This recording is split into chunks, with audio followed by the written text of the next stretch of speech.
आदरणीय सभापति जी,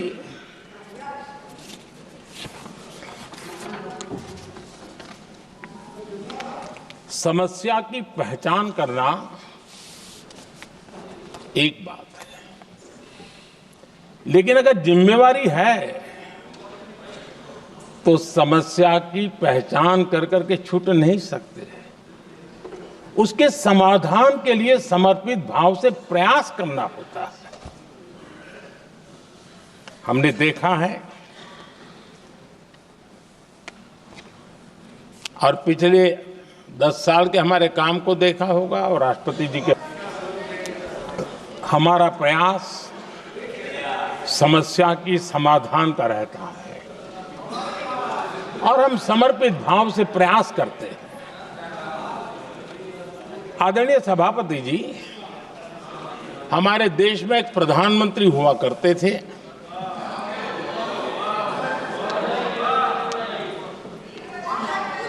उनको मिस्टर क्लीन करने कहने की एक फैशन हो गई थी। उस प्रधानमंत्री जी को मिस्टर क्लीन कहने की फैशन हो गई थी। उन्होंने एक समस्या को पहचाना था और उन्होंने कहा था कि दिल्ली से 1 रुपया निकलता है तो गांव में 15 पैसा पहुंचता है। अब उस समय तो पंचायत से लेकर पार्लियामेंट तक एक ही पार्टी का राज था। पंचायत से पार्लियामेंट तक एक ही पार्टी का राज था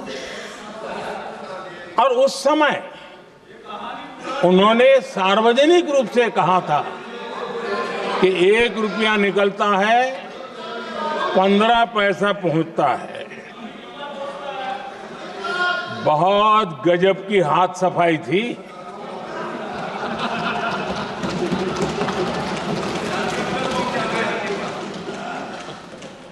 पंद्रह पैसा किसके पास जाता था, ये देश का सामान्य मानवी भी आसानी से समझ सकता है।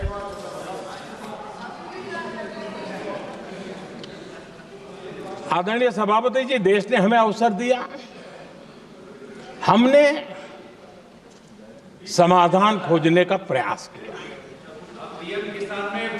हमारा मॉडल है बचत भी विकास भी। जनता का पैसा जनता के लिए। हमने जनधन, आधार,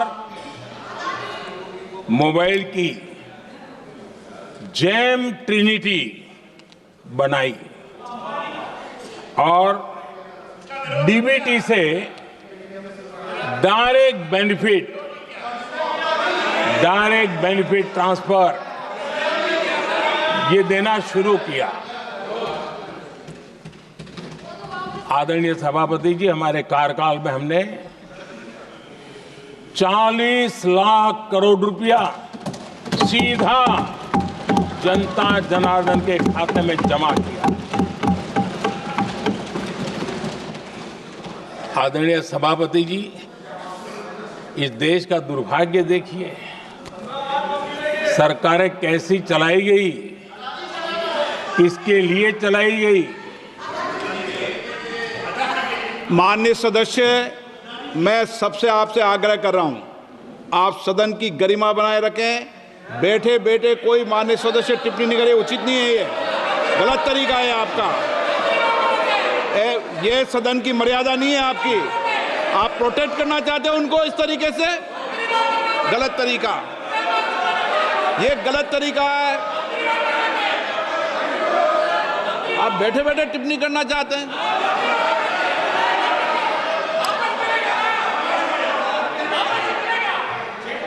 आदरणीय सभापति जी,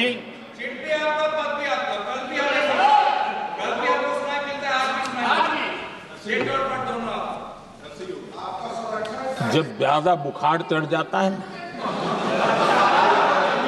तब लोग कुछ भी बोलते हैं, लेकिन इसके साथ साथ ज्यादा हताशा निराशा फैल जाती है, तब भी बहुत कुछ बोलते हैं। आदरणीय सभापति जी, जिनका जन्म नहीं हुआ था, जो भारत की इस धरती पर अवतरित नहीं हुए थे, ऐसे 10 करोड़ फर्जी लोग सरकारी खजाने से अलग अलग योजनाओं का फायदा ले रहे थे। आदरणीय सभापति जी, सही को अन्याय न हो इसलिए राजनीतिक फायदा नुकसान की परवाह किए बिना हमने इन 10 करोड़ फर्जी नामों को हटाया और असली लाभार्थियों को खोज खोज करके उन तक मदद पहुंचाने का अभियान चलाया।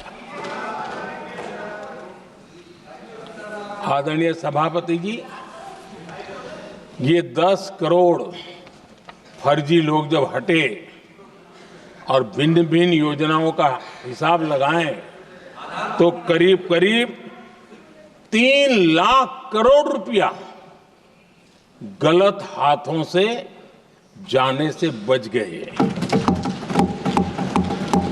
मैं हाथ किसका था ये नहीं कह रहा हूं, गलत हाथों से। आदरणीय सभापति जी, हमने सरकारी खरीद में भी टेक्नोलॉजी का भरपूर उपयोग किया, ट्रांसपेरेंसी लाए और जेम पोर्टल, जो आज राज्य सरकारें भी उसका उपयोग कर रही है, जेम पोर्टल से जो खरीदी हुई उससे आमतौर पर जो खरीदी होती है उससे कम पैसों में खरीदी हुई और सरकार के 1,15,000 करोड़ रुपए की बचत हुई।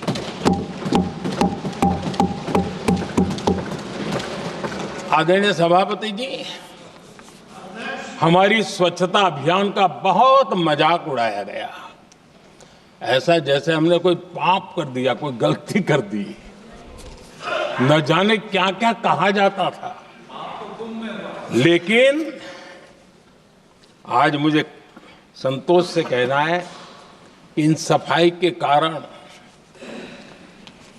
हाल के वर्षों में सिर्फ सरकारी दफ्तरों से जो कबाड़ बेचा गया ना, उसमें 2,300 करोड़ रुपया सरकार को मिले हैं।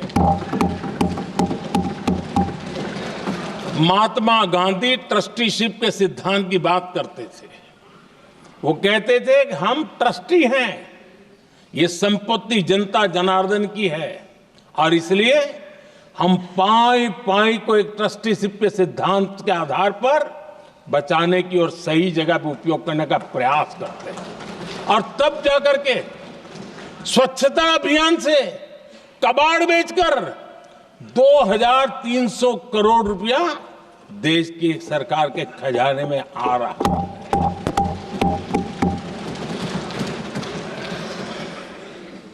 आदरणीय सभापति जी, हमने एक महत्वपूर्ण निर्णय लिया इथेनॉल ब्लेंडिंग का। हम जानते हैं